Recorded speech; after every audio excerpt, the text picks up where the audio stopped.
You've shared in your book so far, at least from what we've read, that you grew up in a military family dynamic where rules and order shaped a lot of your daily life.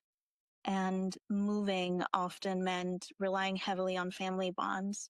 With everything you've went through, how do you think that shaped your sense of belonging and connection when the origins weren't always, let's say, positive or healthy? So my grandfather was career military and the family moved. So it was my grandfather, grandmother, and their four children. Um, and they moved every 3 to 4 years. And what that does to you is it teaches you not to invest too much in external relationships. That you're going to have the societal courtesies and etiquette, waving in the front lawn, um, but you don't invest a lot in other people because you're going to leave them. And what that does in my family, it created the sense that if you're family, there's nothing we won't do for you. If you're not in our inner circle, you can take a long walk off a short bridge.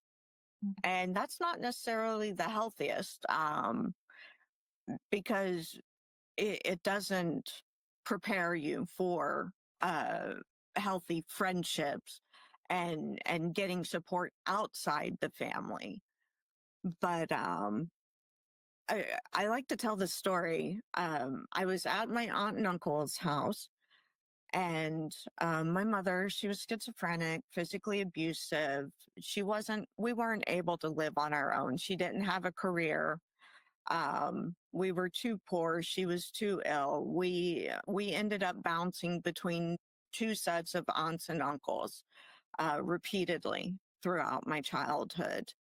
And there's a story where I'm at Aunt Rose and Uncle John's house, and phone rings. I answer it, and Uncle John says, "Come down to the gas station." And I say, "Okay." And I hang up the phone and I get in the car and I go down to the gas station. And once I get there, he says, my car died. I need the battery jump.